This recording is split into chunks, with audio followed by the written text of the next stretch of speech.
Olá, boa tarde. A vacina de Oxford AstraZeneca é a segunda a receber o registro definitivo da Anvisa. O imunizante tem parceria com a Fiocruz para fabricação aqui no país, onde já está sendo aplicada com autorização de uso emergencial. A agência aprovou também o medicamento Remdesivir para ajudar no tratamento em pacientes internados por Covid. A indicação é específica para casos de pneumonia em quem precisa de oxigênio, mas não está com ventilação mecânica. A diretoria de medicamentos da Anvisa falou sobre mais 4 opções de vacinas, mas disse que não analisa nenhum pedido das farmacêuticas. Por enquanto, 100 doses para todos, a cidade do Rio vai parar de novo o calendário de vacinação. Já o Chile lidera a lista dos países que mais rapidamente avançam na campanha de imunização. Nos Estados Unidos, mais um imunizante. O da Novavax mostrou ser até 96% eficaz na prevenção de Covid. E ainda, o colapso das redes públicas de saúde subiu para 45 o número de pessoas que morreram à espera de um leito de UTI em São Paulo. No Rio Grande do Sul, a Federação das Santas Casas alerta para a escassez dos remédios usados para intubação. A Câmara conclui a votação da proposta que abre espaço para a volta do auxílio emergencial. E a Procuradoria-Geral da República recorre da decisão que anulou as condenações do ex-presidente Lula na Lava Jato. O Jornal Hoje está começando.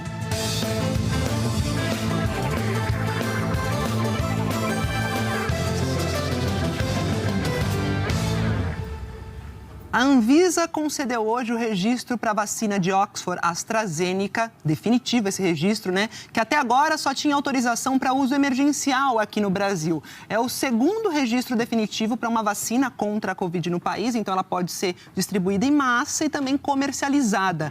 A agência também deu o primeiro registro para um medicamento para tratar a Covid-19. Só que é o seguinte, é um medicamento que deve ser usado apenas em pacientes internados. Atenção! Eu vou falar com o Vinícius Leal, que tem as informações, os detalhes para a gente. Vinícius, bem-vindo e boa tarde.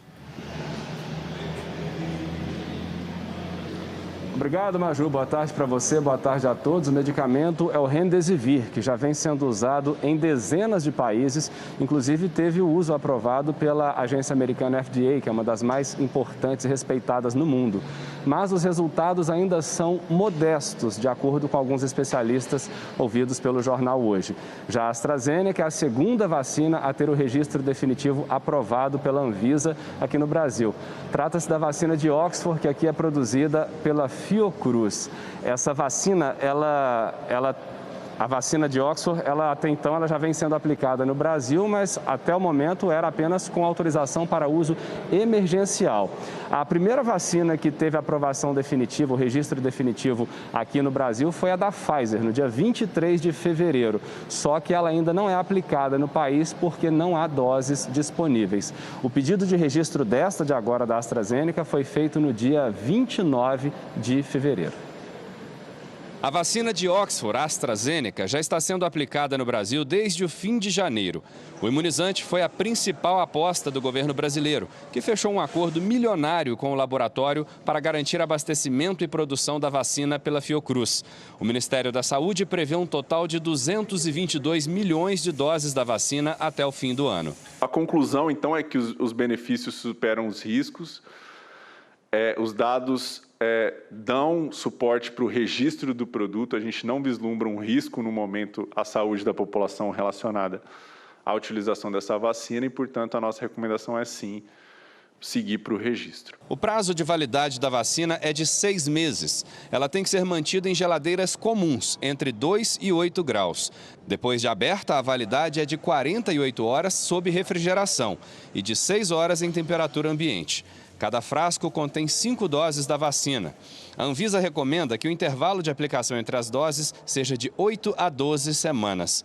A Anvisa também anunciou o registro no Brasil do primeiro medicamento para tratar a Covid-19, o Remdesivir. O remédio só pode ser usado em pacientes hospitalizados, acima de 12 anos, com pneumonia. O pedido de submissão foi feito em agosto do ano passado. De acordo com o fabricante, o Remdesivir está aprovado ou autorizado para uso temporário para tratar pacientes em mais de 50 países. A Agência Reguladora de Medicamentos dos Estados Unidos aprovou o uso do medicamento em outubro de 2020. Em novembro, a Organização Mundial da Saúde desaconselhou o uso do medicamento para tratar a doença. A OMS disse que não há evidências de que o Remdesivir reduza as mortes ou o tempo de recuperação de pacientes com Covid-19. A gente considerou que era uma terapia válida por ter diminuído o tempo de hospitalização dos pacientes, por ter diminuído o tempo em que esses pacientes ficaram com suporte de oxigênio, por exemplo. E o medicamento ele só pode ser administrado em ambiente hospitalar para que os pacientes sejam adequadamente monitorados, até porque são pacientes com pneumonia internados em suporte de oxigênio. O vice-presidente da Sociedade Brasileira de Infectologia considerou a aprovação um passo importante, mas afirmou que o Remdesivir apresentou pouca eficácia em casos graves até agora. É uma medicação que tem resultados bem tímidos em relação à Covid-19, principalmente em relação à prevenção de casos graves, em relação à redução de ventilação mecânica e de óbitos. É um passo importante porque a gente passa a ter a possibilidade de ter a droga sendo comercializada no Brasil.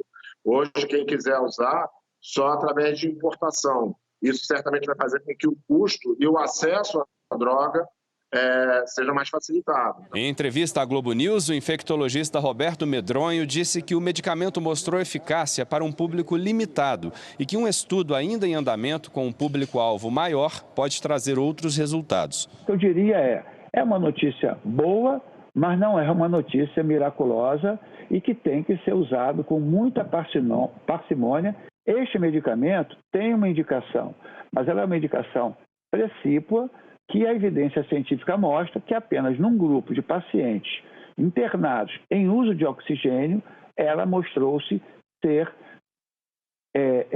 prevenir mais óbito do que nos outros grupos. Nos outros grupos, o risco de morrer não houve diferença significativa entre esses grupos, o que não significa que possa vir a ter. O pedido de uso definitivo da vacina AstraZeneca foi feito no dia 29 de janeiro e não no dia 29 de fevereiro, como eu disse há pouco. Na coletiva agora no fim da manhã, o gerente-geral de medicamentos da Anvisa falou sobre a situação de outras vacinas. Diz que neste momento a Anvisa não tem nenhum pedido nem de análise para uso emergencial, nem de registro definitivo para outras vacinas contra a Covid-19. A empresa brasileira União Química, que desenvolve aqui no país a vacina Sputnik, de origem russa, chegou a fazer um pedido de uso emergencial em janeiro, mas esse pedido foi devolvido pela Anvisa por falta de informações. A Anvisa hoje também citou as tratativas com outras fabricantes, como a da vacina Janssen dos Estados Unidos e a da Covaxin da Índia. Disse que está aberta a receber e analisar novos pedidos. Maju? É isso, Vinícius. Obrigada pelas informações. Bom trabalho para você. E o registro definitivo de uma segunda vacina é uma ótima notícia, obviamente, mas é preciso ter vacina para todo mundo, né? E a Prefeitura do Rio de Janeiro suspendeu o calendário de vacinação contra a Covid. A previsão era que a cidade hoje começaria a vacinar pessoas com 75 anos, mas isso não aconteceu. A informação de que o calendário de vacinação seria interrompido só saiu ontem à noite, 11 horas antes da abertura dos postos de saúde. Até antes de ontem à noite nós tivemos confirmação que teria essa vacinação hoje. Agora já não tem mais. Ontem ela ficou ansiosa, ela não conseguiu dormir esperando esse momento de chegar aqui hoje para tomar a vacina. Infelizmente a gente chega e é informada que agora que não tem vacina o suficiente para atender a população. A principal reclamação de quem procurou os postos hoje cedo foi a falta de informação logo na chegada. Muitos só descobriram sobre a mudança quando já estavam na fila, conversando com outros idosos. Pega de surpresa. Como é que você se sentiu com isso? Muito mal, muito mal mesmo. Já deveria ter uma informação, né? Um aviso, ó, 75 foi adiado para a gente não ficar aqui, né? A gente já é idoso, né? Hoje, só quem tem 76 anos ou mais está sendo vacinado na capital. E também quem já está na segunda dose. A Prefeitura disse que precisou parar o calendário por causa da grande procura.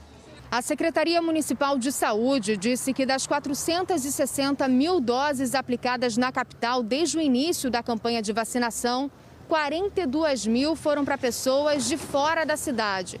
Segundo a Prefeitura, os moradores da Baixada Fluminense foram os que mais procuraram um ponto de vacinação no Rio.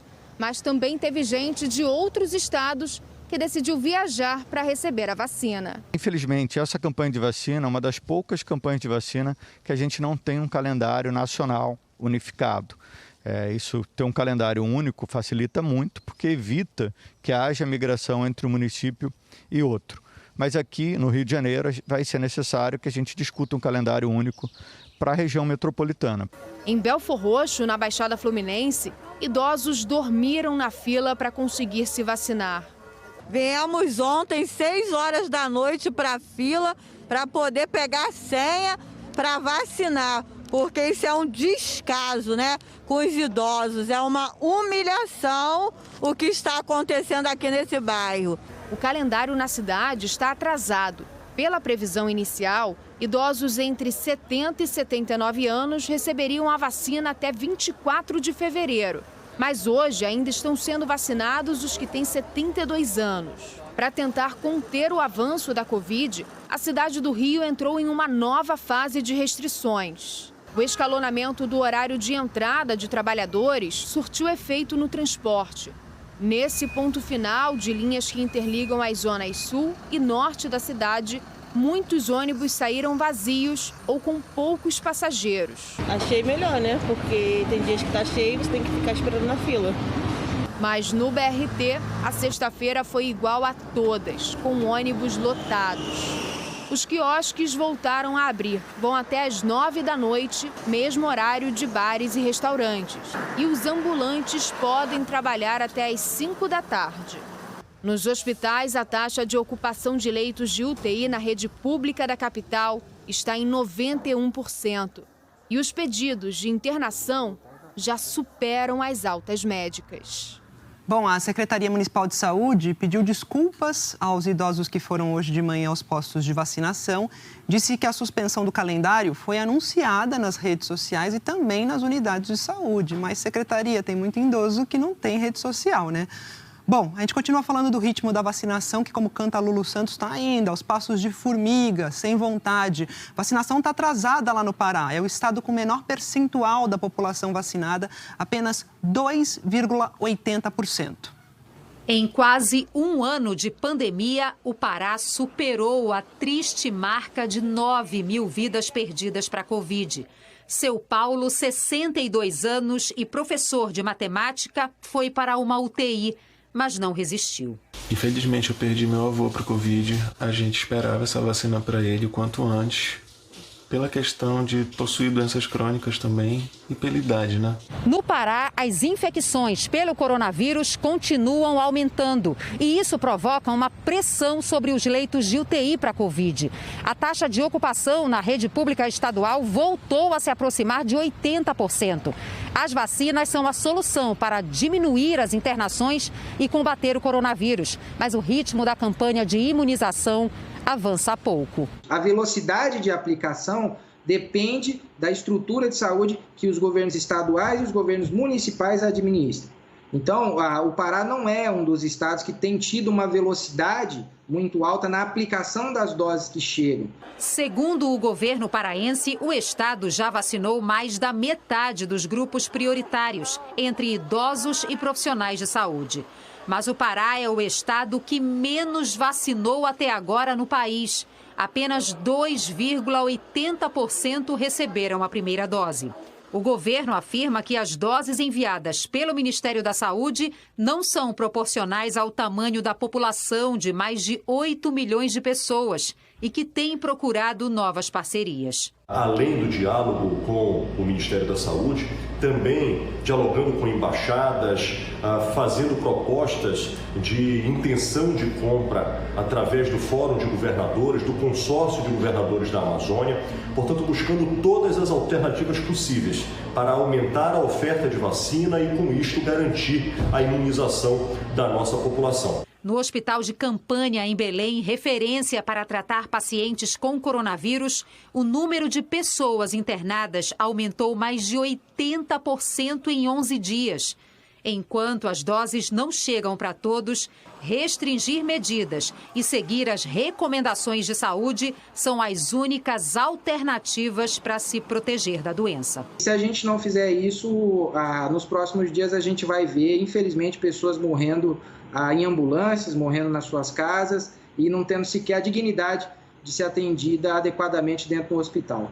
O Ministério da Saúde me mandou uma nota para a gente que diz o seguinte: ele afirma que trabalha em todas as frentes, sem medir esforços, para que toda a população brasileira tenha acesso à vacina contra a Covid e para garantir a imunização dos grupos prioritários o mais rápido possível. Segundo a nota, a distribuição de doses para os estados e para o Distrito Federal é feita de forma proporcional e igualitária, levando em consideração o público-alvo de cada fase da campanha. O Ministério diz ainda que o cronograma de entregas está sujeito a constantes alterações de acordo com a produção dos insumos pelos fornecedores. Agora a gente vai para aquele momento mostrar o que a gente tem para hoje, né? Que são 2 vacinas, Oxford AstraZeneca, Coronavac. Vamos ver o ritmo da vacinação aqui no país. 9.294.537 pessoas foram vacinadas no Brasil com a primeira dose. Na quarta-feira eram 9.013.639 pessoas. O percentual da população vacinada com esta primeira dose é de 4,39%. A segunda dose foi aplicada em 3.317.344 pessoas e isso representa apenas 1,57% da população. Ritmo muito lento. E essa lentidão prolonga o sofrimento que a gente sente na pandemia. Agora eu mostro para vocês a situação nos estados pelo país. 24 estados e o Distrito Federal atualizaram os dados para a gente. Quanto mais escuro o azul aqui no mapa, maior o percentual de pessoas vacinadas em relação ao total da população. Os 5 que mais aplicaram a primeira dose até agora foram Amazonas, São Paulo, Distrito Federal, Rio Grande do Sul e Mato Grosso do Sul. O Brasil precisa de mais doses, vacina sim, vacina já. Nos Estados Unidos, 19% dos americanos já tomaram pelo menos uma dose de vacina. E tem novidade sobre uma vacina que está em fase de testes. É a vacina da Novavax, que mostrou ser até 96% eficaz na prevenção da Covid. A gente vai falar sobre isso agora com a Sandra Coutinho, que traz para a gente aqui mais uma esperança no combate à Covid. Diariamente você chega aqui com um pouco de esperança vinda aí dos Estados Unidos. Isso é bom. Oi, Sandra. Boa tarde. Boa tarde, Maju. Boa tarde a todos. Olha, o estudo foi feito com 15 mil voluntários entre 18 e 84 anos no Reino Unido e revelou que a vacina da Novavax tem 96% de eficácia contra a versão inicial do coronavírus e de 86% contra a variante do Reino Unido. A vacina protegeu 100% dos participantes de desenvolver formas graves da doença. Num estudo menor conduzido na África do Sul, onde a variante mais transmissível é dominante, a vacina teve eficácia de 55%. Com esses resultados, a empresa sediada no estado americano de Maryland deve começar o processo de pedido de autorização para o uso emergencial. Mas a agência reguladora americana pode exigir que a Novavax conclua os testes com 30 mil voluntários aqui nos Estados Unidos e no México no mês que vem, antes de avaliar se libera a nova vacina. Mesmo que a FDA faça essa exigência, a expectativa é que o imunizante da Novavax seja liberado até maio. O governo americano investiu 1 bilhão e 600 milhões de dólares no desenvolvimento da vacina da Novavax, em troca de garantir 100 milhões de doses desse imunizante. Olha, e ontem o presidente Joe Biden fez um discurso em rede nacional com uma mensagem de esperança para os americanos. O primeiro pronunciamento de Joe Biden em horário nobre na TV marcou os 50 dias do governo e 1 ano desde o início da pandemia. Numa referência às falhas do governo do ex-presidente Donald Trump em lidar com a Covid-19, Biden lembrou: 1 ano atrás, fomos atingidos por um vírus que foi enfrentado com silêncio e se espalhou sem ser detido. Semanas e meses que levaram a mais mortes, infecções, estresse e solidão. O presidente lembrou as vítimas da Covid nos Estados Unidos e disse que depois de um ano de sofrimento e sacrifício coletivos, os americanos estão unidos pela dor e pelas perdas, mas também pela esperança e pelas possibilidades dos dias que estão pela frente. Biden prometeu acelerar a vacinação. Vamos criar ferramentas para que seja mais fácil encontrar a vacina em um local de vacinação. Ele garantiu que até o dia 1º de maio, todos os adultos terão acesso à vacina. Assim, no dia 4 de julho, dia da independência dos Estados Unidos, os americanos poderão se reunir para comemorar em pequenos grupos. Vamos marcar não apenas nossa independência como nação, mas o início da independência desse vírus. Mas, para chegar lá, Biden afirmou que não é hora de baixar a guarda e é preciso união. Precisamos que todos se vacinem, continuem lavando as mãos, mantendo o distanciamento social e usando a máscara, como recomenda o CDC. Porque mesmo com todos os recursos que temos, vencer esse vírus e voltar ao normal depende de união nacional.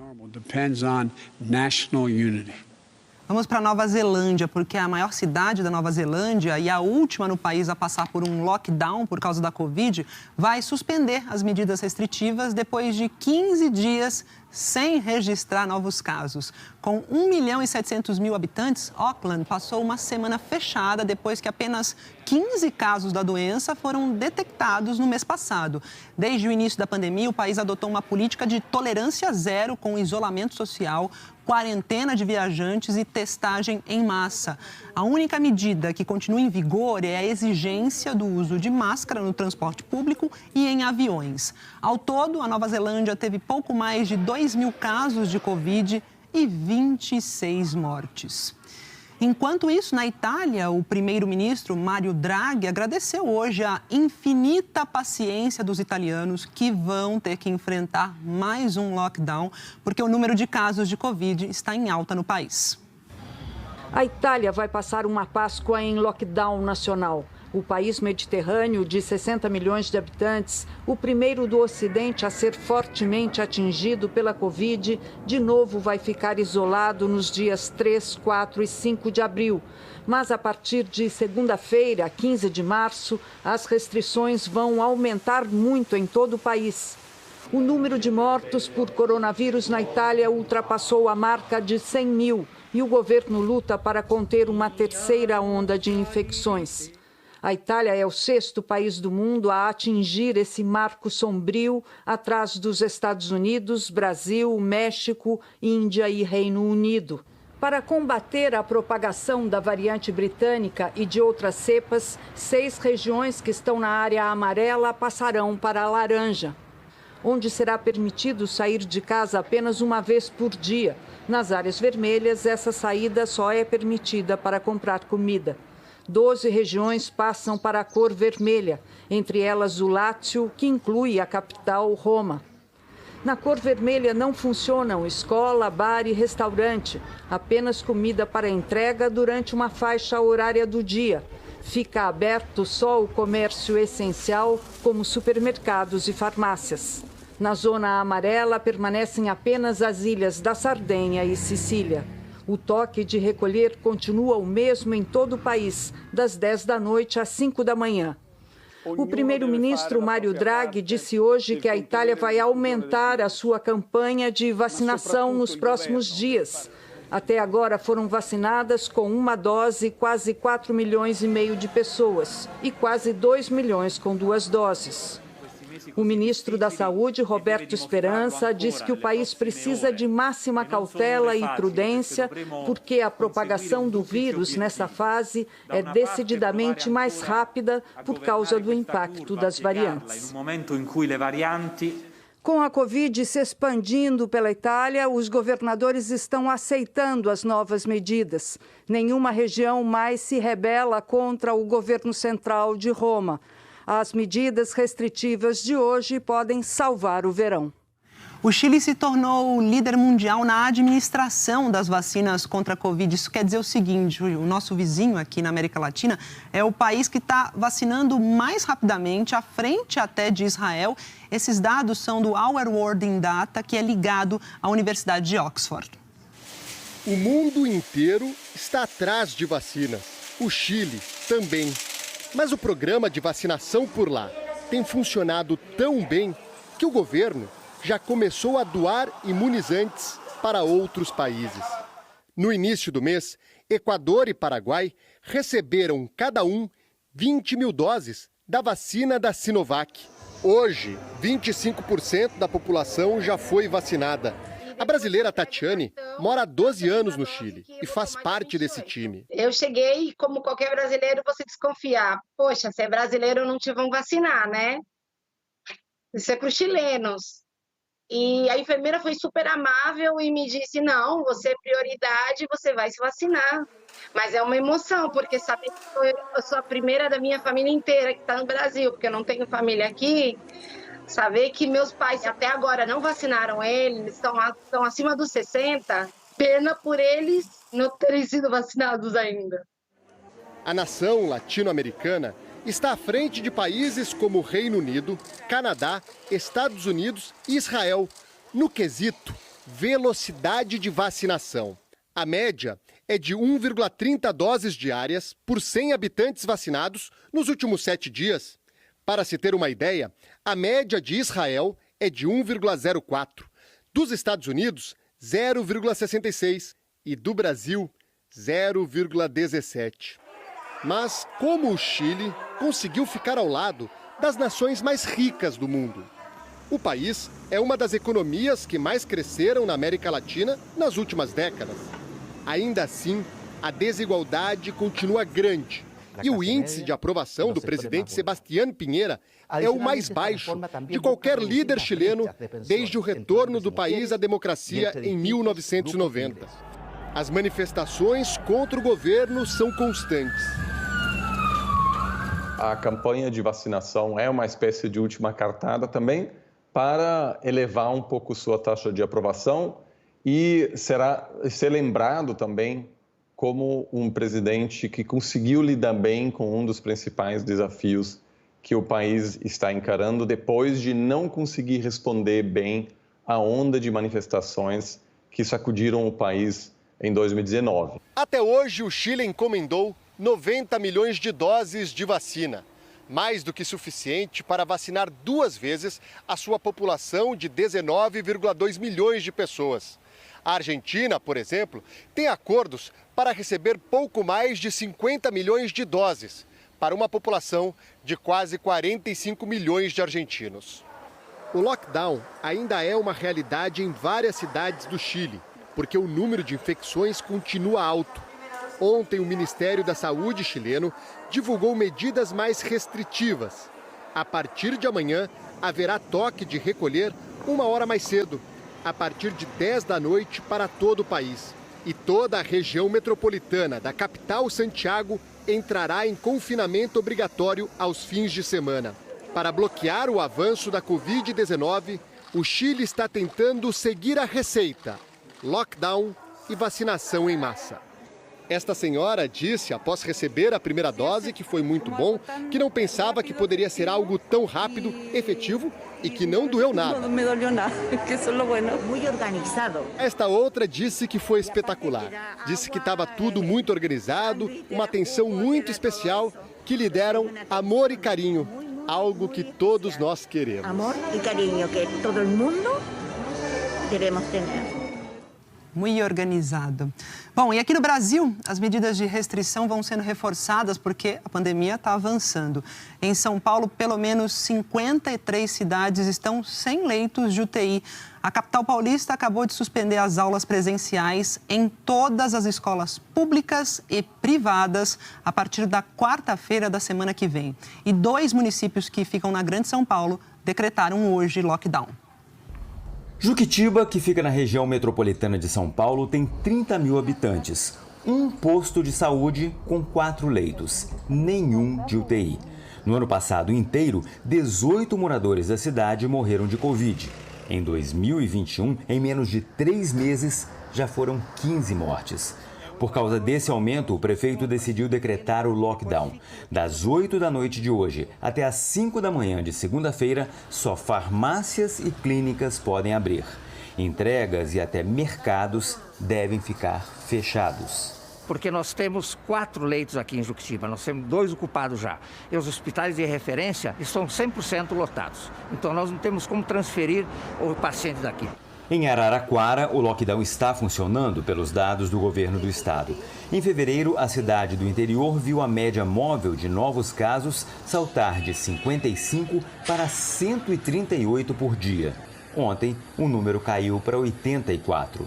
Isso não tem um impacto imediato, mas ele daqui 1 a 2 semanas, isso vai trazer um impacto importante em todo o sistema de saúde do município. Só neste mês, 45 pessoas já morreram no estado à espera de leitos de UTI. 53 cidades atingiram 100% de ocupação dos leitos disponíveis para a Covid. Na segunda-feira, eram 32 municípios nessa situação.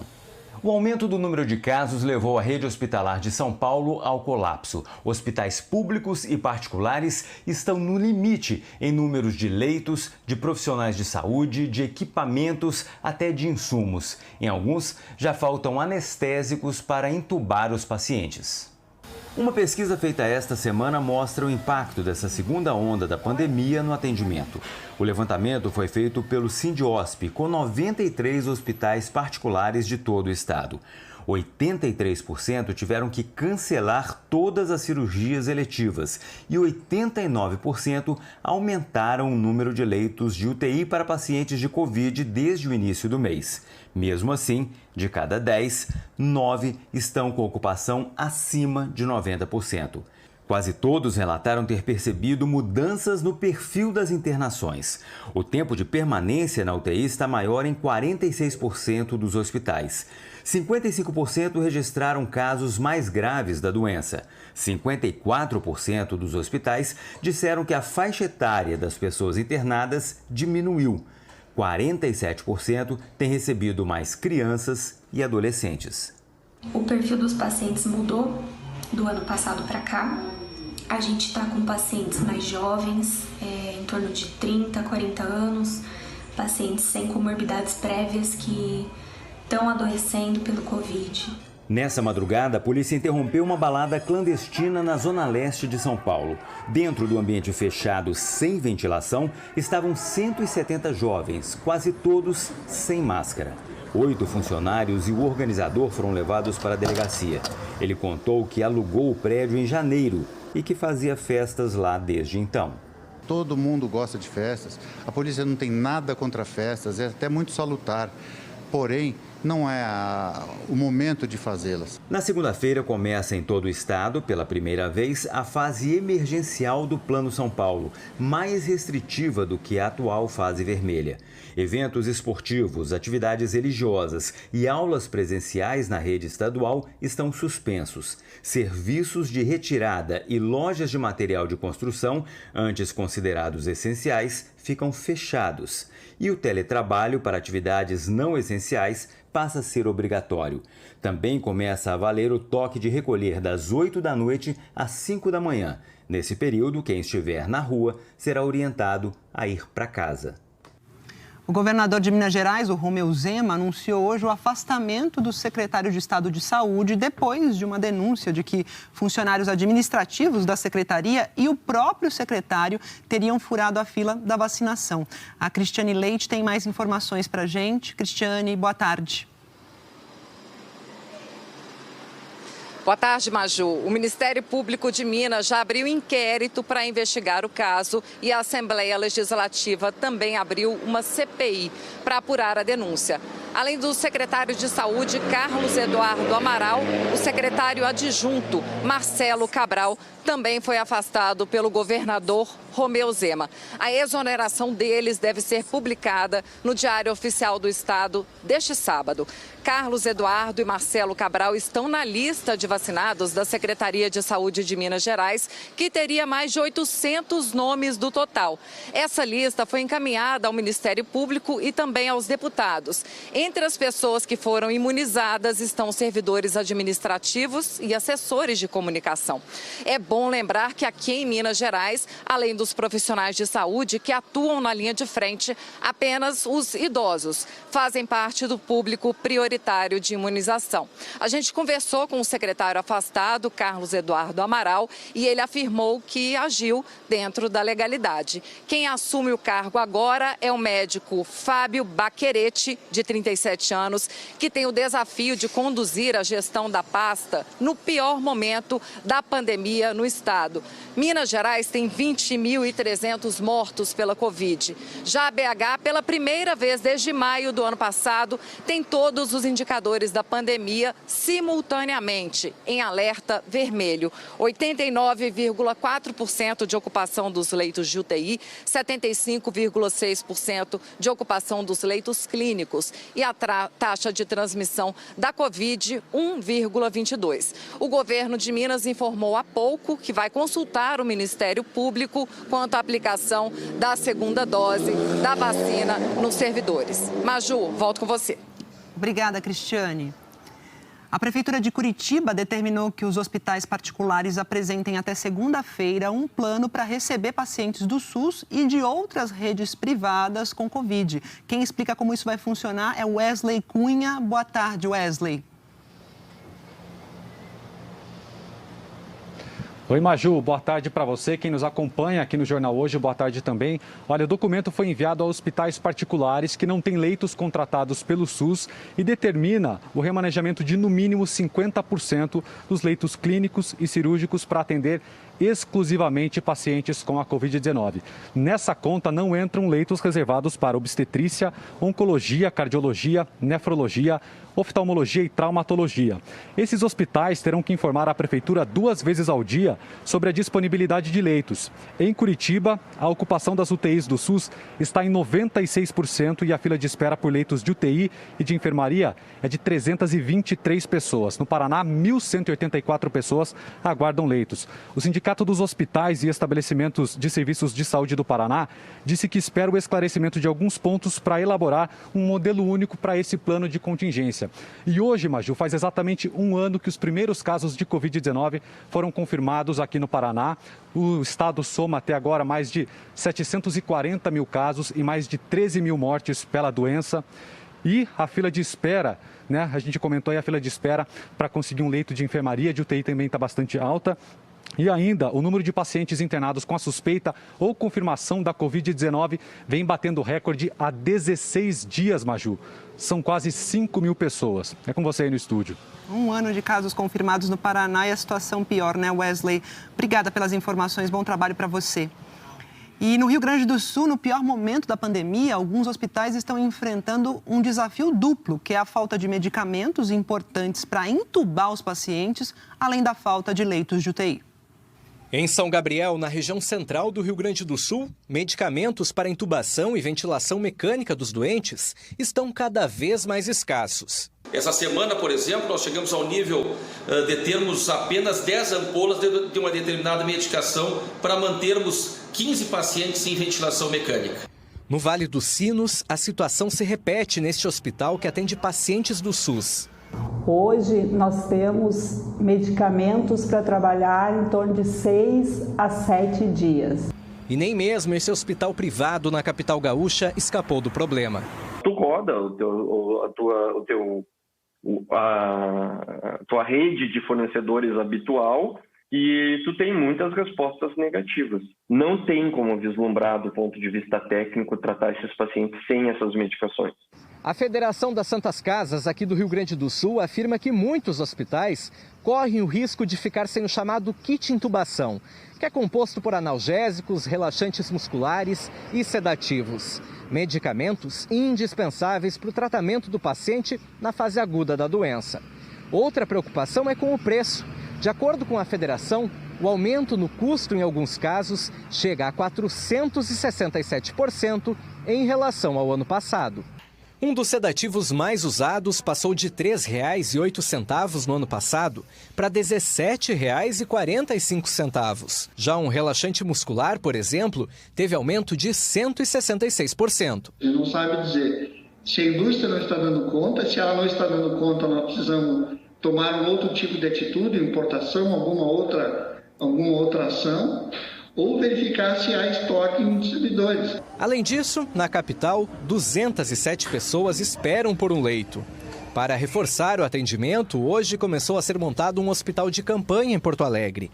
A estrutura do Exército vai ter 20 leitos, 4 deles de UTI, mas pode ser ampliada. Como nós estamos numa parte mais afastada da cidade, e os outros hospitais estão com dificuldade de atendimento também, isso vai propiciar que a gente consiga atender mais pessoas. A Secretaria Estadual de Saúde disse que tem estoque suficiente para atender toda a demanda e pediu aos hospitais que façam o remanejamento dos medicamentos entre si. A Secretaria também disse que está trabalhando para comprar os insumos de forma emergencial. Sobre a distribuição dos medicamentos, o Ministério da Saúde disse que recebe toda semana os dados de estados e municípios e faz o planejamento para a compra dos insumos, apoiando os estados com mais dificuldades. Nós também procuramos a Câmara de Regulação do Mercado de Medicamentos, que é responsável pelos preços dos remédios e que é ligada à Anvisa, mas não tivemos ainda o retorno. O Acre vai ter medidas mais duras, mais restritivas a partir desse fim de semana. Aos sábados, domingos e feriados, o comércio não pode funcionar. Atividades religiosas também ficam proibidas. Restaurantes, lanchonetes e supermercados podem funcionar só com serviço de delivery. A ocupação dos leitos de UTI lá no Acre está em 92,5%. Hoje, só existem 8 leitos vagos em todo o estado. O governo do Ceará decidiu adotar medidas ainda mais rígidas para tentar reduzir a escalada de novos casos de Covid. E a partir de agora, as regras vão valer para todas as cidades do estado. Foram 12 dias internada na UTI deste hospital de referência para o tratamento de Covid-19 em Fortaleza. Mesmo assim, Dona Sandra, de 62 anos, não resistiu à doença. É difícil porque a base da família era muito ela. Tem dias que eu estou bem, que eu consigo falar, tem dias que eu choro, tem dias que eu fico triste. Todo dia é um dia bem complicado. Dona Sandra morreu no fim do ano passado, justamente quando os casos de Covid-19 voltaram a crescer no Ceará. Desde então, os números dispararam. Comparando a primeira semana de fevereiro com a primeira semana de março, as mortes pela doença aumentaram 126%. Fortaleza e outros municípios do Ceará já estão em lockdown, mas essas medidas pontuais não foram suficientes para conter o avanço da pandemia. Por isso, a partir de amanhã, o isolamento social rígido passa a valer para todo o estado. Só poderão funcionar a indústria, incluindo a da construção civil e o comércio considerado essencial. O novo decreto vai até o dia 21 deste mês. As restrições mais duras se justificam principalmente pela sobrecarga do sistema de saúde. A taxa de ocupação dos leitos públicos de UTI no estado passa de 90%. As pessoas continuaram a levar suas vidas de forma natural, sendo que a pandemia estava ainda acontecendo a todo vapor lá fora. E o que o vírus precisa é exatamente disso, né? Ele precisa de um relaxamento, ele precisa com que as pessoas se aglomerem de qualquer forma, seja no comércio, sejam realizando festas. O pai do Antônio está internado numa UPA, esperando um leito de UTI. Ele está na máscara de oxigênio, já faz 6 dias, desde o dia que ele chegou lá, necessitando de uma vaga de UTI. E não tem vaga em hospital nenhum. As pessoas já estão esperando numa fila para conseguir um leito de UTI e um leito de enfermaria. A situação é grave. E o mínimo que nós temos que fazer é garantir que as pessoas sejam atendidas com dignidade.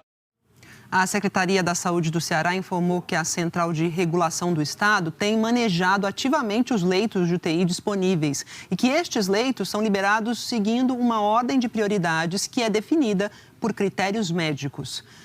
Situação da pandemia crítica também no Piauí. Para não pressionar ainda mais o sistema de saúde, aquelas cirurgias eletivas que não são de urgência estão suspensas nos hospitais privados e públicos do estado. Em Teresina, já não há vagas em leitos clínicos e nas UTIs. E as 3 unidades de pronto atendimento da cidade, que improvisaram leitos de UTI para receber pacientes mais graves, também já estão cheias. Transformaram uma sala que não era Covid em Covid. Em menos de 24 horas, essa sala lotou. Então, assim, a situação está dramática. Está trabalhando no limite, cenário de guerra. Estamos com a nossa capacidade acima dos 100%. E, inclusive, temos salas que seriam utilizadas para procedimentos como medicação rápida para o paciente Covid, tendo que colocar esses pacientes para não deixá-los sem o suporte que necessitam, enquanto eles aguardam a vaga. A taxa de ocupação da rede pública de todo o estado hoje é de 89%. Na rede privada, 94% dos leitos de UTI estão ocupados. Segundo a Secretaria da Saúde do Estado, 80 pacientes aguardam uma vaga em leitos clínicos ou de UTIs no Piauí. Diante desse quadro, mais uma vez as cirurgias eletivas e as consultas ambulatoriais na rede pública estão suspensas no Piauí. Só no principal hospital público do estado, 3.500 pacientes aguardam um procedimento cirúrgico. Nesse mês, 500 cirurgias estão suspensas. E os hospitais particulares também decidiram cancelar as cirurgias eletivas. Das 6 unidades particulares de Teresina com leitos Covid, metade está lotada. Neste momento, a prioridade é atender os pacientes Covid, é não deixar ninguém desassistido. Por que isso também? Além das vagas que a gente precisa, é importante lembrar que se um paciente operar e ele se contaminar com Covid no pós-operatório, a mortalidade é altíssima. Pode chegar até 80% de mortalidade nas cirurgias neurológicas, por exemplo. O governo aguarda a chegada de mais 40 monitores e 40 respiradores. Mas esses equipamentos não são para novos leitos, são para atender os que já existem. Vamos para a Bahia, para Salvador, né? Em Salvador, para agilizar o atendimento de quem está em estado grave, os testes de Covid estão sendo feitos ainda na ambulância. O entra e sai de ambulância na base do SAMU em Salvador é intenso durante todo o dia. A cidade amanhece com 129 pessoas aguardando regulação para um leito Covid.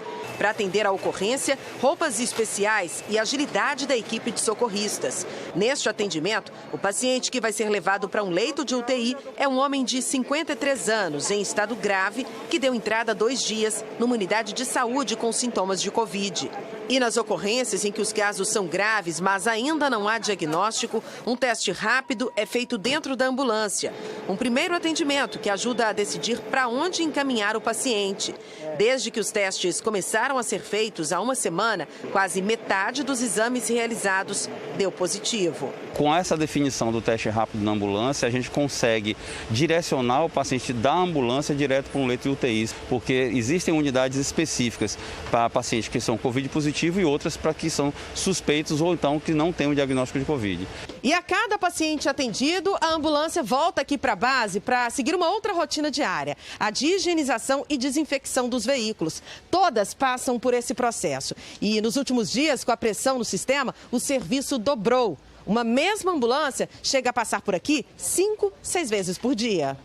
Nós fazemos a higienização mais de 100 ambulâncias dias. A unidade só sai daqui com total segurança de estar descontaminada. Salvador vive o pior momento da pandemia. 86% dos leitos UTI Covid estão ocupados e unidades de pronto atendimento lotadas.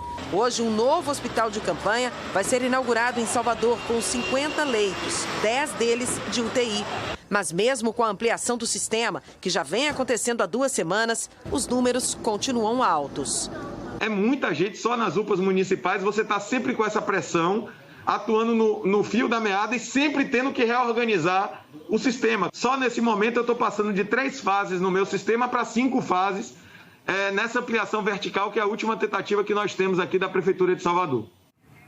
Um estudo da Universidade Federal de Sergipe mostra que o número de pacientes que precisaram de internação no estado subiu 65% nas últimas 3 semanas. E a demanda por leitos de UTI aumentou ainda mais, 80%. De Aracaju, a gente conversa com a repórter Maristela Nis, que traz as informações para a gente. Bem-vinda e boa tarde, Maristela. Obrigada, Maju. Boa tarde a todos. Olha, os especialistas alertam que nós estamos nos aproximando de um colapso, viu? E a única alternativa para a gente tentar frear o vírus e restringir e evitar que isso ocorra é restringir ainda mais o funcionamento do comércio e outros setores. Tanto que um novo decreto, com novas medidas restritivas, um novo decreto foi publicado hoje. Inclusive, entre essas medidas está a suspensão das aulas presenciais em escolas particulares. Elas só devem retornar no dia 4 de abril. Até lá, aula presencial só para crianças até 5 anos de idade. E a retomada presencial nas escolas públicas, que seria no dia 22, foi adiada. Ensino superior e profissionalizante podem funcionar, mas no comércio o horário está reduzido. A regra básica é a seguinte: capacidade de até 50%. Fim de semana fecha tudo, inclusive shoppings e bares. Só abre o que for considerado essencial e entram aí nessa lista supermercados, farmácias, postos de combustível. E hoje, depois das 6 da tarde, bares, lanchonetes e restaurantes devem fechar. Ficam liberados apenas para funcionamento por delivery e voltam a funcionar na segunda pela manhã. Maju, tanto na rede pública quanto na rede privada, a preocupação é muito grande aqui no estado em relação aos leitos de UTI. A gente já está com a lotação aí de 80%. Já nas enfermarias, na rede privada, a lotação nós já ultrapassamos esse limite, estamos em 104%. E segundo um estudo da Universidade Federal de Sergipe, a faixa etária de pessoas contaminadas com a Covid que estão precisando de leitos, ela mudou. Agora, essa necessidade está cada vez maior para pessoas com menos de 60 anos de idade. Maju. É isso, Maristela, a gente está vendo o avanço, né, entre pessoas mais jovens, inclusive entre crianças e adolescentes também. Obrigada pelas informações, ótimo trabalho para você, ótimo dia por aí, Maristela. E pelo segundo dia seguido, o registro de mortos pela pandemia passou dos 2.000. A gente vai mostrar aqui para vocês o levantamento, né, do consórcio de veículos de imprensa que traz os números. Foram 2.207 óbitos. Ao todo, 273.124 vidas já foram perdidas para doença. Esse balanço inclui o acumulado de 2 dias no Distrito Federal, que não tinha divulgado dados na quarta-feira.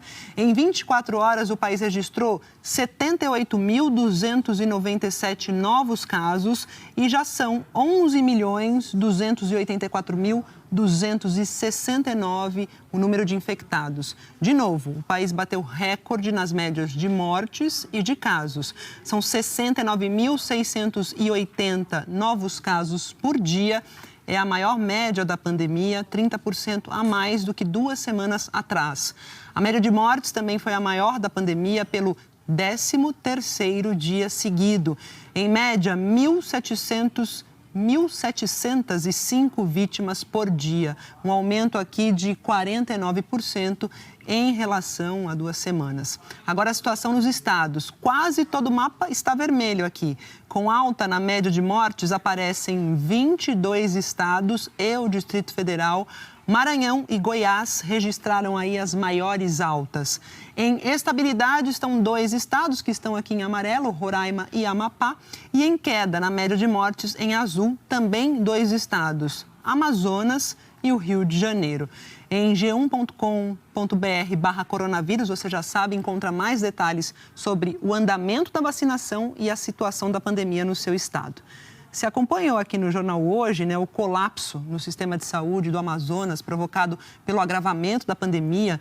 Milhares de pessoas morreram em poucos dias. Agora, a situação nos hospitais está um pouco mais tranquila, um pouco. Mas os especialistas alertam, gente, a população não deve relaxar no combate ao vírus. Um corredor de esperança e emoção.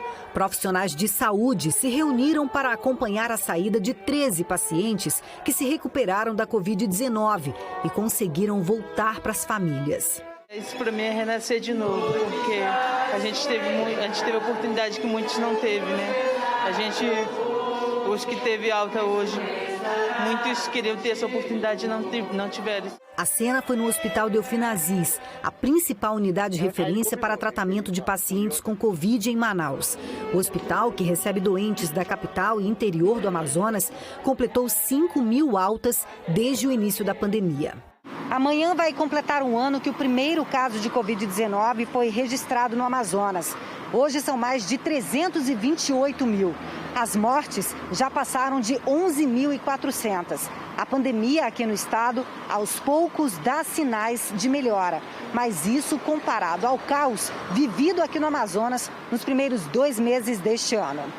Hospitais superlotados e pessoas morrendo por falta de oxigênio levaram ao colapso do sistema de saúde. Pacientes tiveram que ser transferidos às pressas para outros estados. A crise foi tão grave que até o dia 23 de fevereiro desse ano já tinha morrido mais gente por Covid do que durante os 10 meses de pandemia do ano passado. Agora, os hospitais da cidade de Manaus vivem dias menos críticos, segundo os profissionais de saúde. No segundo pico da pandemia, o consumo de oxigênio chegou a 83 mil metros cúbicos por dia e o Amazonas precisou de ajuda de outros estados para suprir a demanda. Agora está em 23 mil metros cúbicos por dia. Das 38 usinas instaladas no estado para ajudar a atender a necessidade, 2 já foram desativadas.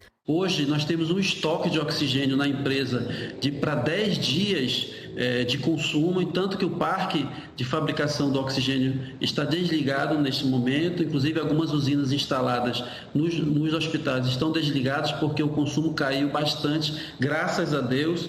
Hoje, a taxa de ocupação dos leitos de UTI Covid na rede pública do Amazonas é de 85%. Apesar dessa melhora no cenário, os especialistas fazem um alerta. A população deve continuar se cuidando. Além da vacina, o uso de máscara e o isolamento social são as armas importantes contra o vírus. Às vezes a pessoa se sente já empoderada de uma defesa ali que tomar a primeira dose. Não é isso que acontece, tá certo? Nós precisamos ter a segunda dose da vacina, precisamos de um tempo para você, depois da segunda dose, ter a proteção. Então, não é porque você tomou a primeira dose que já está liberado, que você não deve manter o isolamento. Você deve manter o isolamento, sim. A Anvisa decidiu endurecer as regras de quais máscaras podem ser usadas nos aeroportos e dentro dos aviões. Pela nova determinação, não serão permitidos, por exemplo, lenços e bandanas cobrindo o rosto. As pessoas também não vão poder usar o face shield, que é aquele acrílico protetor, sem máscara por baixo. Também não podem máscaras com válvula de respiração e máscaras de acrílico ou de plástico transparente. As máscaras de tecido ou de algodão continuam permitidas, mas devem ter mais de uma camada de proteção. Essas mudanças começam a valer no dia 25 de março. E ainda hoje, o Instituto Marielle Franco cobra respostas para os assassinatos da vereadora e do motorista Anderson Gomes. O crime completa 3 anos no domingo. A Procuradoria-Geral da República recorre da decisão que anulou as condenações do ex-presidente Lula. E a seguir, a Câmara conclui a votação da proposta que abre espaço para a volta do auxílio emergencial. E a Organização Mundial da Saúde aprova o uso emergencial da vacina da Janssen. Voltamos já já.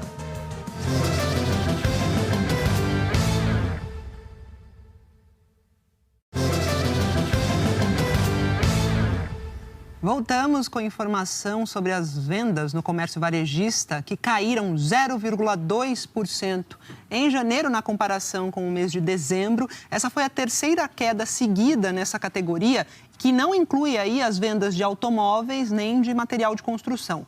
Mesmo assim, na avaliação do IBGE, o volume de vendas ficou estável no primeiro mês do ano. No balanço dos últimos 12 meses, olha só aqui, as vendas no comércio varejista apresentaram uma alta de 1%. E a Câmara dos Deputados concluiu a votação daquela proposta de emenda à Constituição, conhecida como PEC emergencial, que promove medidas para conter gastos públicos. E também esse texto, essa proposta, abre espaço para o pagamento de uma nova rodada do auxílio emergencial. A sessão no plenário foi até o início da madrugada de hoje. E depois de 3 dias de votação, a PEC emergencial foi aprovada em 2 turnos na Câmara dos Deputados. Ontem, o texto base foi aprovado em segundo turno no começo da tarde. Depois veio a votação dos destaques, propostas para mudar trechos da PEC. E aí o governo precisou ceder para conseguir aprovar o texto. Com o aval da equipe econômica, aceitou retirar o trecho que impediria progressões e promoções de servidores e agentes públicos. Assim, mesmo em casos de emergência fiscal ou calamidade pública, os servidores terão esses direitos. Segundo o líder do governo, o deputado Ricardo Barros, do Progressistas, que liderou o acordo em plenário, o impacto para as contas públicas poderá ser de até R$1,5 bilhão por ano, perda considerada aceitável pelo governo diante das demais medidas de ajuste fiscal aprovadas na PEC. Outro trecho, que já havia sido retirado pela Câmara, foi o que previa o fim dos recursos vinculados, carimbados para fundos e órgãos públicos, entre eles a Receita Federal. Auditores fiscais defendiam que, sem esse dinheiro, as fiscalizações ficariam prejudicadas. Com a mudança, os recursos vinculados para esses órgãos continuam obrigatórios. Mas uma das medidas de ajuste fiscal mais importantes, segundo o governo, foi mantida: o congelamento de salários e contratações de servidores públicos, caso as despesas de União, estados ou municípios superem 95% das receitas. No entanto, especialistas afirmam que esse percentual só deve ser atingido em 3 ou 4 anos. As medidas de controle dos gastos públicos previstas na PEC eram exigidas pelo governo para viabilizar uma nova rodada de pagamento do auxílio emergencial. A proposta precisa agora ser promulgada pelo Congresso para passar a valer. A expectativa era de que isso acontecesse ainda esta semana. Mas como houve mudanças no texto, técnicos do Congresso ainda avaliam se ele vai ter que voltar ou não ao Senado Federal, onde já tinha sido aprovado. Com isso, agora a promulgação deve ser só na semana que vem.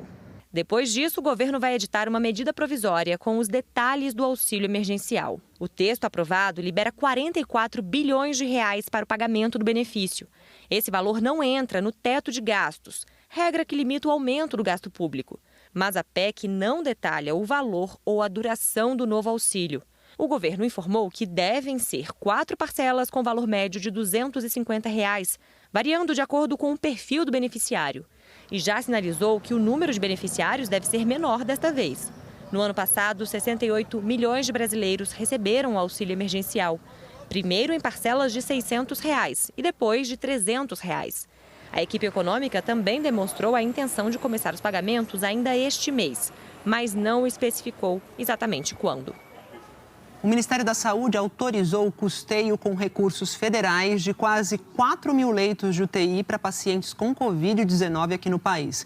Diante da falta de recursos e do avanço da doença no Brasil, estados chegaram a recorrer à Justiça para ter a ajuda financeira da União. O Ministério habilitou novos leitos de UTI para a Covid-19 em 21 estados. São os estados e municípios que têm que solicitar a autorização de custeio dos leitos, atendendo aos requisitos exigidos pela pasta. Ficaram de fora da lista Acre, Amapá, Pará, Rondônia, Roraima e o Distrito Federal. Até o fim da manhã, o Ministério não informou por que esses estados ficaram de fora. São Paulo, Rio Grande do Sul e Paraná receberam o maior número de leitos. Rio de Janeiro e Alagoas foram os que receberam menos leitos. O Ministério da Saúde afirmou que o critério de distribuição de leitos considera o avanço da doença, a estrutura para manutenção e funcionamento da UTI e os profissionais de saúde que vão atuar. Ao todo, em todo o país, foram financiados neste mês 6.031 leitos de UTI exclusivos para a Covid-19. O Ministério da Saúde não divulgou o total de leitos mantidos este ano pelo governo federal. Em julho do ano passado, no período mais crítico da pandemia, em 2020, eram 11.565 leitos de UTI exclusivos para a Covid-19 pagos pelo governo federal. Segundo o último levantamento da Fiocruz, das 27 unidades da federação, 13 têm mais de 90% de ocupação dos leitos de UTI. Governadores chegaram a recorrer à Justiça para garantir mais leitos. E a ministra Rosa Weber, do Supremo Tribunal Federal, já determinou que se reabilite leitos de UTI em 5 estados. Pela portaria publicada hoje, o governo federal vai repassar um montante de R$ 188 milhões para leitos de UTI de estados e municípios. Desde o fim do ano passado, o Ministério da Saúde vem reduzindo o número de leitos bancados com dinheiro do governo federal. Em dezembro, a União mantinha 60% dos leitos de UTI do SUS para o tratamento da Covid-19. Em janeiro, esse número caiu pela metade e em fevereiro caiu para 15%. O diretor da Sociedade Brasileira de Infectologia afirmou que é fundamental que o governo federal ajude a custear os leitos.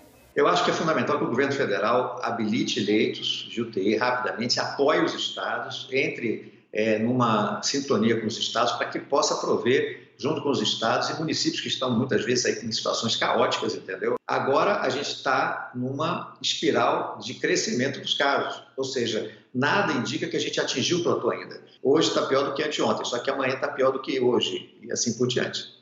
E diante desse quadro, 6 entidades da sociedade civil, entre elas a Ordem dos Advogados do Brasil, a Conferência Nacional dos Bispos do Brasil, a Sociedade Brasileira para o Progresso da Ciência e a Associação Brasileira de Imprensa, divulgaram uma carta sobre a situação da pandemia no Brasil. Nesse documento, as entidades afirmam que não há tempo a perder, que o negacionismo mata e que a população precisa de vacina.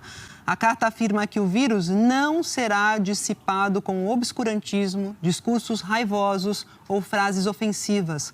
A carta pede vacina para todos o quanto antes e afirma que o Brasil precisa que o Ministério da Saúde cumpra o seu papel, sendo indutor eficaz das políticas de saúde em nível nacional, garantindo acesso rápido aos medicamentos e testes validados pela ciência, a rastreabilidade permanente do vírus e um mínimo de serenidade ao povo. Andréa Sadi está aqui, a gente vai falar desse agravamento, da crise sanitária, que aumenta a pressão para que seja instalada uma CPI no Senado. Agora a pergunta tem clima para isso? O que o presidente do Senado diz, Sadi Rodrigo Pacheco? Enfim, é com você. Boa tarde, bem-vinda. Tudo bom, Maju? Boa tarde para você, boa tarde a todos. Maju, tem essa discussão política, esse embate político nos bastidores. É uma cobrança de senadores de diversos partidos há algumas semanas. Tudo que os partidos estavam me dizendo antes da eleição para a presidência do Senado é que eles iam esperar a eleição para cobrar isso do novo presidente da casa. Então, eles estão fazendo essa cobrança toda semana ao Rodrigo Pacheco. Hoje, mais cedo, eu conversei com o presidente do Senado e ele me disse o seguinte, que ele acha que se for um instrumento para arrumar uma solução, ele não é contra usar a CPI, mas se for um instrumento para provocar algum tipo de racha na estabilidade do país, ainda mais nesse momento, que já está muito ruim por conta da pandemia, ele acha que os senadores precisam repensar esse pedido, mas que ele ainda não tomou nenhuma decisão. Mas qual é o fato novo? Porque essa é uma posição que ele vem tomando já há alguns dias nessas conversas também de bastidor com os senadores.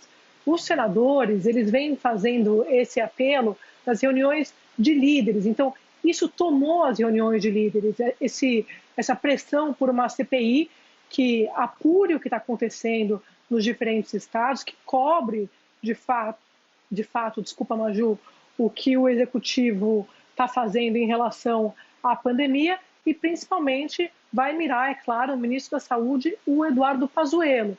Mas o governo, é claro, está trabalhando no sentido contrário, não quer essa CPI, porque acha que vai ser um palco de embate, vai expor, vai desgastar ainda mais o governo sobre a condução da pandemia, então está tentando evitar. Como o Pazuello tem feito conversas, integrantes do governo também têm feito conversas e eles esperam que essa discussão seja adiada. O próprio líder do governo no Congresso, que é o senador Eduardo Gomes, hoje mais cedo em conversa comigo, disse o seguinte, olha, eu acho que isso pode ser que aconteça, a instalação de uma CPI, mas neste momento não dá, porque até por conta de uma questão presencial, teria que ser uma CPI por meio virtual e ele acha que não tem como fazer. Então, ele defende que isso fique para daqui a 30 dias essa discussão, mas ele é o líder do governo e está fazendo a defesa do executivo. E o senador Rodrigo Pacheco, Maju, a gente falou agora há pouco do auxílio emergencial na matéria aqui no JH, ele também diz que o Senado está com foco no auxílio, tem também uma comissão para acompanhar as questões da pandemia e os senadores todos estão pressionando o presidente da casa, mas também, é claro, tem essa parte nos bastidores na avaliação do próprio governo de que se a CPI for instalada neste momento, vai virar também um palco de embate político entre o presidente Bolsonaro, os seus principais aliados e os aliados do ex-presidente Lula, além de eventuais convocações de governadores. Então, uma CPI é aquela máxima. A gente sabe como começa, mas não sabe como termina. E o presidente do Senado ainda não decidiu o que fazer, Maju. É isso, Sadia. Obrigada pelas informações. Ótimo dia para você. Obrigada. Bom trabalho por aí. E a cúpula da Organização Mundial da Saúde mostrou mais uma vez hoje preocupação com a situação da pandemia aqui no Brasil. O diretor-geral da OMS destacou que o número de casos e mortes está subindo no país e que, para deter a transmissão de forma significativa, precisam ser tomadas medidas muito sérias. A gente vai para Londres falar sobre isso, né? Saber mais detalhes com o correspondente Rodrigo Carvalho, porque o mais triste disso tudo, que dói no coração da gente, é que o Tedros Adhanom, que é o diretor, disse que o Brasil já foi um modelo de saúde para ele, né? Rodrigo, salve, boa tarde para você. Isso, Maju. Salve, boa tarde para você, todo mundo que assiste ao JH. A OMS foi, mais uma vez, muito clara, muito direta em relação à situação do Brasil. A preocupação é muito grande. O diretor-geral Tedros Adhanom disse agora há pouco, nessa coletiva de imprensa, que já foi várias vezes ao Brasil e que sempre considerou o sistema público de saúde brasileiro, o SUS, um modelo e que fica confuso ao ver esse desempenho tão ruim do Brasil na pandemia, totalmente contrário às expectativas. Sem citar o presidente Jair Bolsonaro, ele disse que a situação do Brasil é muito preocupante e que medidas são necessárias. Que todas as partes, a começar pelo governo, deveriam levar a sério o que está acontecendo. Que os governantes precisam adotar uma mensagem clara. O diretor de emergências da OMS, Mike Ryan, falou que o que acontece no Brasil tem muita importância globalmente. Que o Brasil sempre foi um exemplo muito positivo na área da saúde. Um dos primeiros países do mundo a eliminar o sarampo como um problema de saúde pública. O mesmo com a poliomielite. E que gostaria muito de ver o Brasil numa direção diferente. Outro destaque da OMS hoje é que a organização aprovou a inclusão da vacina desenvolvida pela Janssen, o braço farmacêutico da Johnson & Johnson, para uso emergencial em todos os países e para a implantação do COVAX, aquele consórcio global de vacinas liderado pela OMS. Essa é a primeira vacina que prevê uma única dose para garantir a imunidade. E é claro que isso dá esperança de que o COVAX, com isso, possa aumentar a distribuição de vacinas, Maju, para países mais pobres. Então, duas notícias aí. Primeiro, o COVAX aprovando mais uma vacina, o que é ótimo, né, para igualdade na distribuição da vacina. E o Brasil, na boca da OMS, ainda pelo pior motivo possível e a preocupação muito grande. Notícia boa e notícia ruim. Vacina bem público, como sempre diz a OMS. Obrigada pelas informações. Bom trabalho, Rodrigo. E a Fiocruz disse agora há pouco que vai receber da AstraZeneca este mês o dobro do número de lotes de IFA, aquele ingrediente farmacêutico ativo, né, a matéria-prima, que estavam previstos para março. Segundo a Fundação, este mês vão ser enviados da China 4 lotes de 256 litros cada, quantidade de insumo suficiente para a produção de cerca de 30 milhões de doses. Com isso, a Fiocruz afirma garantir produção de vacinas até o final de maio. A gente fala agora da crise política em Mianmar, o país asiático onde houve um golpe militar no mês passado. Hoje, a Justiça estendeu a prisão de 6 jornalistas que foram presos por cobrir os protestos contra o governo. Os jornalistas estão detidos desde o dia 27 de fevereiro e ainda não puderam ver pessoalmente nenhum parente ou advogado. A União Europeia condenou a prisão e reafirmou em nota a necessidade de garantir proteção a jornalistas e defender a liberdade de informação. A nota destacou ainda que ameaças a trabalhadores da imprensa são ameaças à democracia. O Departamento de Estado americano também mostrou preocupação e pediu a liberação imediata dos jornalistas. Os protestos contra o golpe militar continuam e há repressão policial também. Mais de 70 manifestantes morreram e cerca de 2.000 foram presos. E a seguir, a Procuradoria-Geral da República recorre da decisão que anulou as condenações do ex-presidente Lula. 3 anos depois dos assassinatos de Marielle Franco e Anderson Gomes, o Instituto Marielle Franco ainda cobra respostas para os crimes. A operação contra garimpo ilegal dentro de uma terra indígena em Mato Grosso. E a previsão do tempo com a Eliana Marques, já. Voltamos.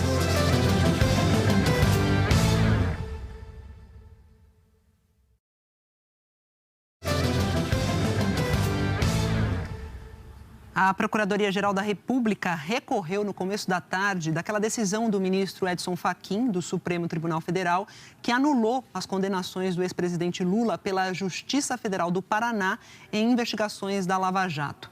A PGR pediu que os processos permaneçam na Justiça Federal do Paraná e que sejam mantidas as condenações. A gente vai voltar ao vivo a Brasília agora para falar com a repórter Marina Francischini, que tem as informações para a gente.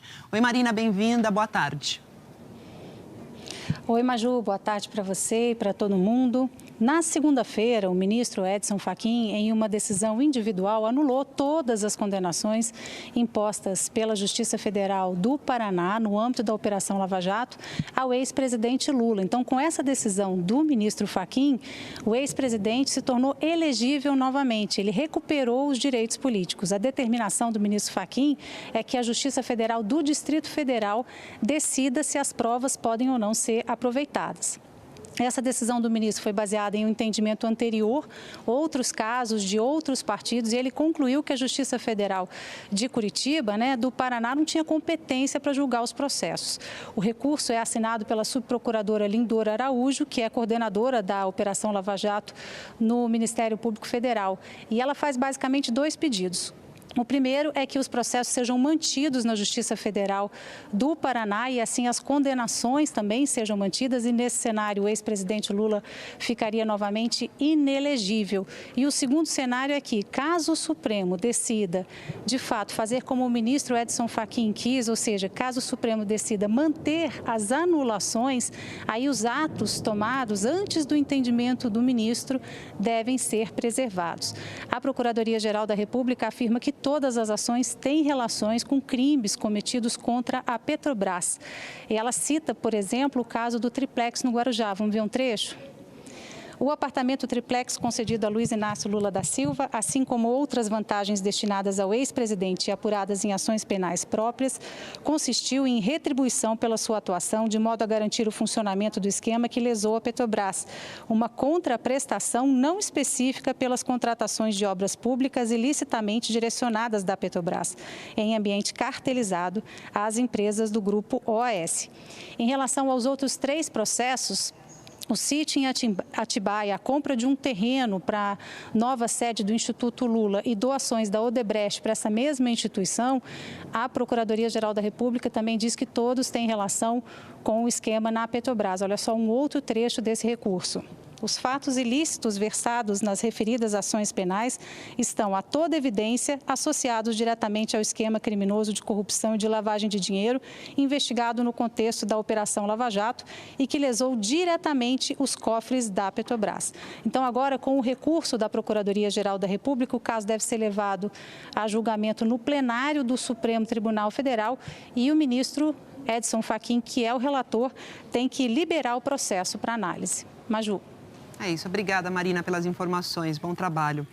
E o ministro Edson Fachin, também do Supremo, que a gente falou dele agora, votou para derrubar os decretos editados pelo presidente Jair Bolsonaro em 2019, que flexibilizaram a posse de armas no país. O texto do governo permitiu a posse para quem mora em área urbana e rural, em casa ou no trabalho, recorrendo ao critério de efetiva necessidade. Fachin é relator da ação do PSB que questiona essas regras. Para Fachin, a posse de armas deve ser somente para quem demonstre efetiva necessidade por razões profissionais e pessoais. No voto, ele lembrou que o Estatuto do Desarmamento tem como regra que o porte de arma é proibido, portanto, só deve ser concedido em casos excepcionais. O julgamento da ação começou hoje no plenário virtual do STF. Os ministros têm até o dia 19 para votar. E a Polícia Federal fez hoje uma operação para desocupar um garimpo ilegal de ouro no interior da terra indígena Sararé, em Pontes e Lacerda, em Mato Grosso. 50 policiais federais e 110 militares do Exército participaram dessa ação. Ninguém foi preso. O objetivo foi desocupar um garimpo ilegal no rio Sararé.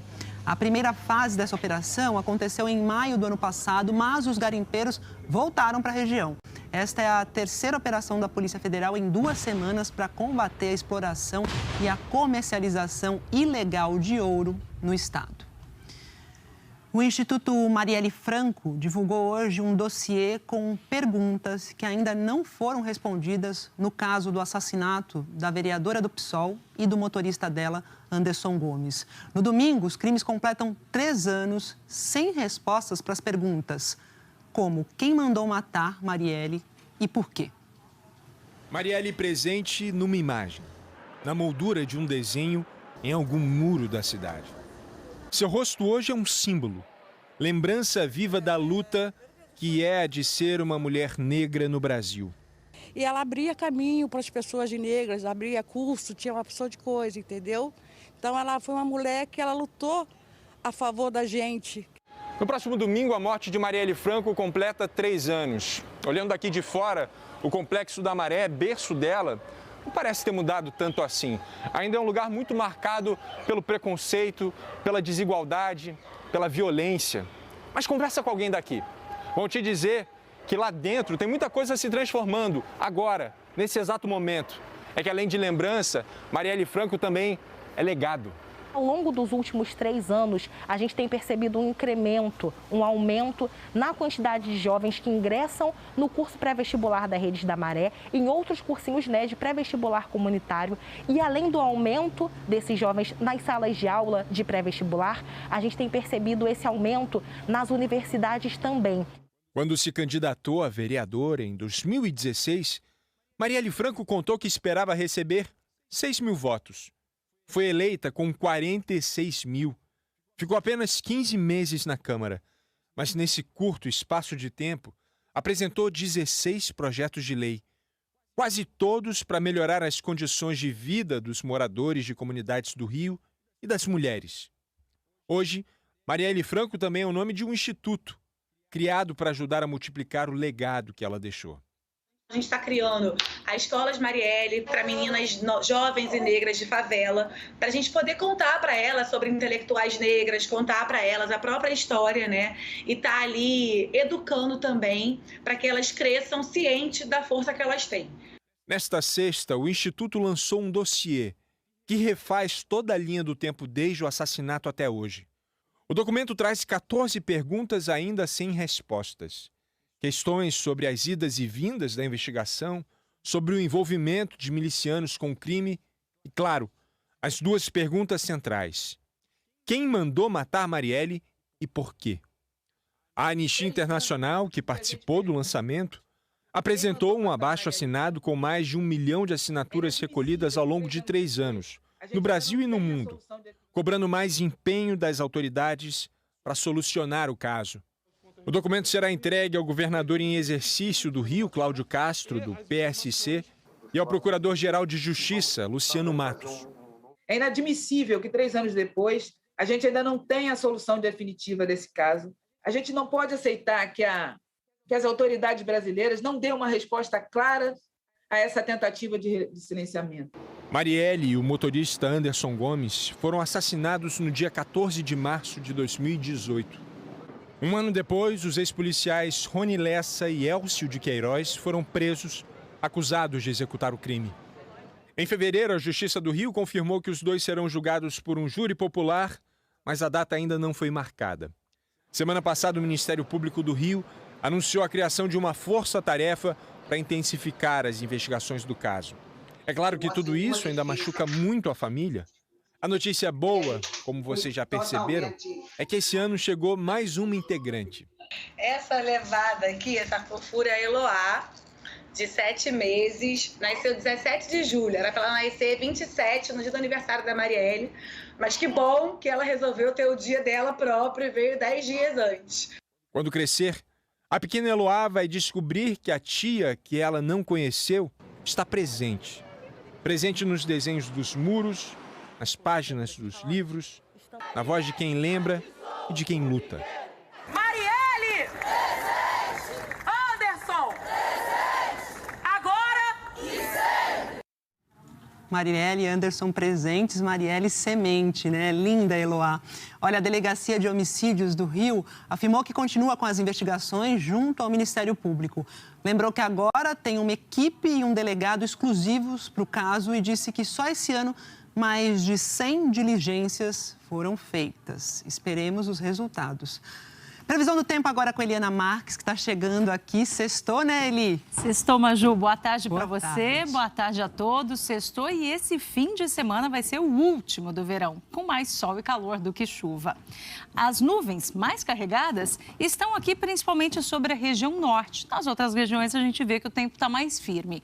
Hoje as áreas com risco de temporal são essas aqui, olha. Entre o Acre, passando pelo extremo norte do Brasil, pegando também parte de Goiás e de Minas Gerais. Rio Branco, Boa Vista, Macapá, Belém, Palmas e Brasília estão aí nesse meio. Já São Luís, Goiânia e Belo Horizonte estão fora dessa área, mais provável aí de temporal hoje, mas podem ter alguma pancada de chuva forte também, Maju.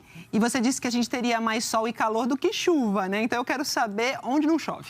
Vamos lá, olha. Todo o Rio Grande do Sul, sem previsão de chuva hoje, também pegando aqui grande parte de Santa Catarina, do Paraná, de Mato Grosso do Sul, centro-oeste do estado de São Paulo. Essa área aqui entre o norte do Espírito Santo, passando pelo norte de Minas, centro-leste da Bahia, Sergipe e parte aqui do sertão, entre Pernambuco e até Rio Grande do Norte. Nessas áreas não tem previsão de chuva hoje. E em muitas delas fica bem seco agora à tarde, com a umidade do ar chegando aos 20% nas áreas mais escuras aqui desse mapa, olha, em laranja, né, na verdade, em tons aí de vermelho, até se aproximando de um marrom. Eu lembro que o ideal é a umidade em torno dos 60%, o ideal para a nossa saúde. Então, enfrentar uma tarde seca, assim, exige maior hidratação. Beba aí bastante água e evite o sol se você puder. Em Porto Alegre, máxima de 31 graus hoje. 31 é a mesma de Salvador e também do Recife. Em Manaus, 30 graus, a mesma aqui de São Paulo. Em Curitiba, 28. E aí, em Campo Grande e no Rio de Janeiro, calor de 32 graus, Maju. 32 no Rio, fim de semana tá chegando, né? Como é que fica? Vamos falar do sábado, então. Olha, amanhã, sol, calor e possibilidade de temporal nessas áreas aqui, olha. Regiões lá de Sinop, em Mato Grosso, de Marabá, no Pará, também passando por Manaus e Palmas. E em Salvador, olha, volta a chover 15 milímetros, é uma boa chuva, pode ser forte, pode ser com raios, inclusive. Domingo agora, a gente fala dos destaques no domingo, porque volta a chover forte também em Teresina e em São Luís, que tiveram aí uma trégua na chuva mais forte nos últimos dias. Além da região de Campos do Jordão, que fica aqui em São Paulo, e da região de Extrema, que fica no sul de Minas Gerais. Então, Campos do Jordão e Extrema, tudo ali em torno da Serra da Mantiqueira. Áreas com possibilidade de temporal, uma chuva mais encorpada e mais forte no domingo. Já Belo Horizonte, olha, vai ter um domingo de sol, de calor, com máxima de 29 graus. E aí, aqui em São Paulo e também no Rio, fim de semana com mais sol que chuva também, Maju. Então, curta o fim de semana aqui. Eu tô de plantão, você tá de folga, né? Eu tô de folga, o último do verão, outro fim de semana já é outono, hein? Olha, então vamos lá. Semana que vem tem notícias do outono. Obrigada, viu, Eli? Bom fim de semana para você e para todo mundo. Obrigada. E olha, o Globo Repórter de hoje vai levar você para conhecer a Ilha de Bornéu. Um lugar que guarda tesouros da vida selvagem. Lagartos voadores, crocodilos gigantes e o menor urso do mundo. Como ele consegue escalar o tronco em busca de mel? O tamanho do nariz é garantia de um harém para os macacos narigudos. Árvores gigantes com até 100 metros de altura. Os ciganos do mar, que vivem a maior parte da vida embaixo d'água e conseguem prender a respiração por mais tempo que qualquer outro ser humano. E o orangotango, que ajudou os cientistas a identificar uma poderosa planta medicinal. É hoje no Globo Repórter. Obrigada pela companhia. O Jornal Hoje termina por aqui. Você acompanha outras notícias no Jornal Nacional. Para rever as reportagens, vai lá ao Globoplay. Boa tarde, até amanhã. Estou aqui na área.